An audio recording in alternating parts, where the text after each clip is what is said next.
Aconteceu que num daqueles dias, estando Jesus a ensinar o povo no templo e a evangelizar, chegaram os principais sacerdotes, os escribas, juntamente com os anciãos, é o mesmo grupo lá de trás, e lhe perguntaram: diga-nos com que autoridade você faz essas coisas, ou quem lhe deu essa autoridade? Autoridade. Autoridade talvez pelos milagres, autoridade pelo ensino, e com certeza a autoridade de chutar o pau da nossa barraca. Ontem você veio aqui e acabou com tudo. Quem te deu essa autoridade? Quem está perguntando isso são os principais sacerdotes. A palavra aqui, archeireu, significa sumo sacerdote. A palavra é sumo sacerdote. Mas como o sacerdócio já não era mais uma sucessão levítica, que quando morre o pai, o filho assume, não é mais. Agora é uma escolha junto com o império. Então, você sempre vai ter sumos sacerdotes que não são mais sumos sacerdotes no cargo. Então você tem principais sacerdotes, cria-se uma casta dentro da casta, de gente que recebeu um dia uma autoridade, ou que foi chamada para compor um grupo dentro de uma hierarquia acima do resto do grupo. Então esses principais sacerdotes tinham uma autoridade religiosa, porque eram de uma tribo sacerdotal, eram saduceus, talvez descendência de Zadok, isso não é assunto agora, e também porque tinham a chancela de Roma para falar: vocês podem ser sacerdotes. Eles tinham uma autoridade. Quem estava junto com eles também eram os escribas. Os escribas eram copistas da lei, e eles sabiam tudo de cor, e ensinavam o povo a respeito. Escribas e fariseus sempre andavam juntos, mas tinham muitos escribas que andavam juntos, mais próximos aos saduceus, que é da onde saíam os sacerdotes. E eles tinham uma autoridade, a autoridade de quem conhece o escrito, e de quem o ensina. E junto com eles tinham os anciãos. A palavra presbíteros são os anciãos, os de mais idade. Isso vem desde a antiguidade, quando cada tribo de Israel tinha as famílias, os clãs. E os clãs tinham as pessoas mais experientes. E esses clãs juntos formavam uma tribo, das 12. E eram chamados os cabeças da tribo. Eram os mais velhos. Agora eles compunham o sinédrio, que era a corte de julgamento da religião judaica. Então esses caras também tinham uma autoridade de experiência de vida e de sabedoria. Ali nós temos 3 grupos juntos com uma certa autoridade. E vem dizer para Jesus: e você? De onde vem a sua autoridade para fazer o que você está fazendo? E o povo em volta para ouvir. Deixa eu fazer uma pausa aqui. A palavra exousia do grego significa autoridade. Ela é derivada de um termo exesti. O que é isso, Zé? Ek é uma preposição. É tipo from do inglês, sabe? A partir de, é isso aqui. Esti é o verbo ser conjugado na terceira pessoa do singular. A partir do que ele é. Interessante, né? A exousia, a autoridade, parte dessa raiz. Não é interessante esse termo? Na morfologia você entendeu o que significa? Tipo assim, autoridade é alguma coisa que me foi delegada a partir de alguém que é. Autoridade não é uma coisa que se tem. Não é uma coisa que se possui. Nesse sentido aqui, eu estou falando no sentido bíblico. Para nós entendermos isso nos dias de hoje, atrapalha um pouco. Porque hoje a pessoa que tem um status diferente social, ela exerce um tipo de autoridade que ela possui. Quando há uma investidura, uma pessoa assume um cargo dentro de uma empresa, aquele cargo lhe confere uma autoridade. Ou quando a pessoa é eleita e assume um cargo público, ela é investida de uma autoridade. O interessante é que você que é igrejeiro, de muito tempo de igreja, já deve ter vivido a situação de que alguém chega e fala: atenção pessoal, no nosso ministério aqui, esse aqui é o novo líder. Nós vamos ungí-lo, vamos orar por ele, ele vai se ajoelhar aqui, e beleza. E agora ele vai mandar aqui nesse ministério, nesse departamento. E aí a pessoa faz isso com o crachá. Mas quando você acompanha a vida daquela pessoa, você fala: meu, não dá, mano. Isso não acontece muito, estou tentando... Para você imaginar, entendeu? E aí você fala assim, não dá. Quando a pessoa está na frente, você, amém, amém, amém. Mas apesar dele ser investido de uma autoridade, dentro de você, ele não exerce nenhuma autoridade. Não é interessante isso? Quando Jesus é perguntado sobre de onde vem a sua autoridade, a pergunta está correta. Mas eles não praticavam o que era correto. O que eu sou, ou o que eu faço, é a partir do que Deus é. Porque Ele é o que é, Ele me deu a condição de agir, vamos dizer aqui no nosso caso, ministerialmente. Mas eu não tenho o direito de exercer uma autoridade simplesmente como um poder de comando ao meu bel prazer, porque isso é delegado segundo a vontade de Deus. Os sacerdotes não tinham uma autoridade para fazer o que eles quisessem, porque eles foram consagrados a Deus para fazer aquilo que Deus quer.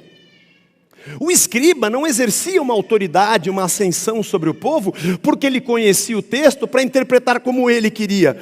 Era para que ele fizesse aquilo segundo a vontade de Deus.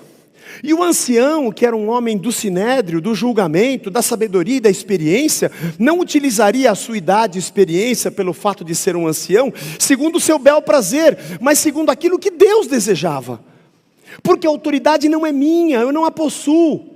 Eu apenas a exerço em nome de Deus. É a mesma coisa que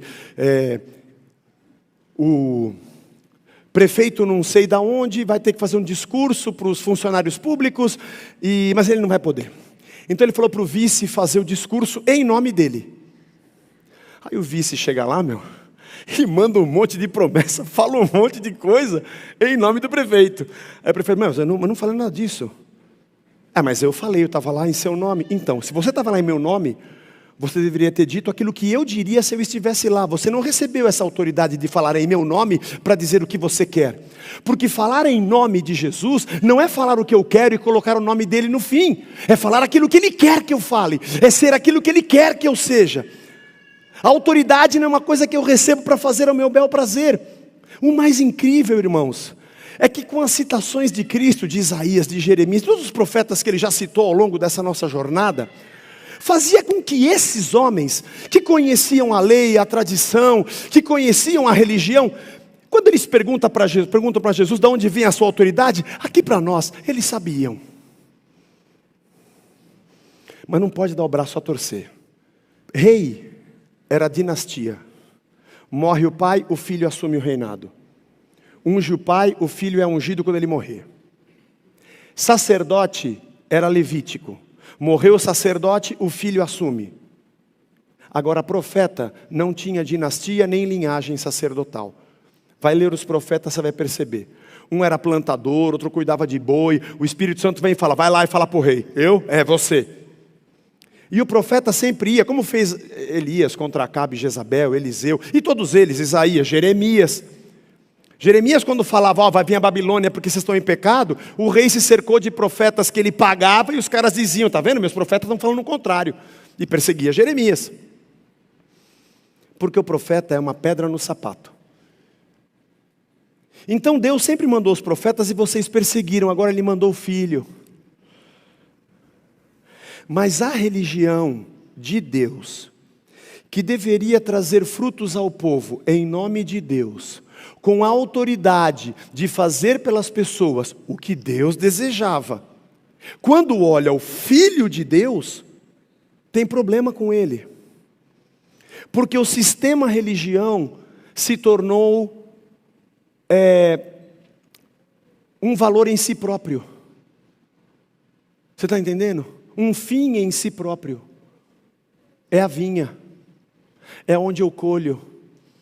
É onde eu ganho. Eu estou falando de 2000 anos atrás, irmãos. Eu estou falando do que aconteceu com Jesus no templo há 2000 anos atrás. Esses caras amavam mais a vinha do que o Senhor. Esses religiosos estão se locupletando da sua posição para terem o seu prazer e o seu ganho em lucros terrenos, segundo a sua vontade e a sua vontade, a ponto de matarem o filho do dono da vinha. Isso aqui é muito louco. A religião de Deus não identifica o Filho de Deus como sendo Deus. E luta contra Deus e contra o seu Filho para manter o seu sistema. E eu volto a dizer o que eu já disse: religião não precisa de um Deus, qualquer uma. Ela é um fim em si mesmo. Você vai ver religiões onde não existe Deus nenhum por trás daquilo, e as pessoas se emocionam, choram, levantam as mãos, recebem milagres, vivem coisas incríveis e não tem nada de Deus.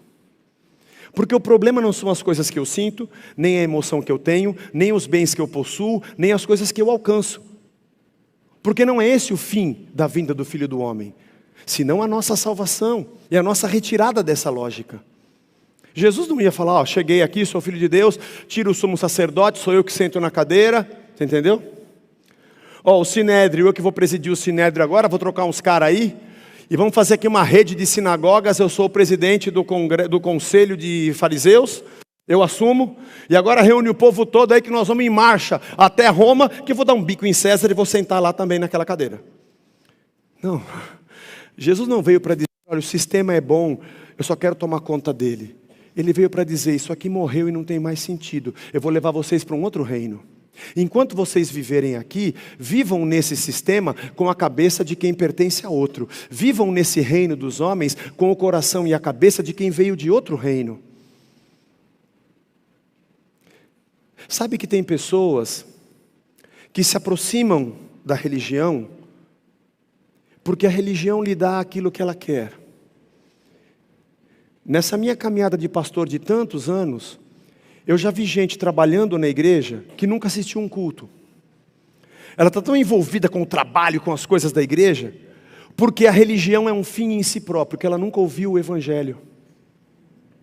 Já vi gente pregando e fazendo seguidores como um fim em si próprio, sem nunca ter dado ouvidos ao evangelho.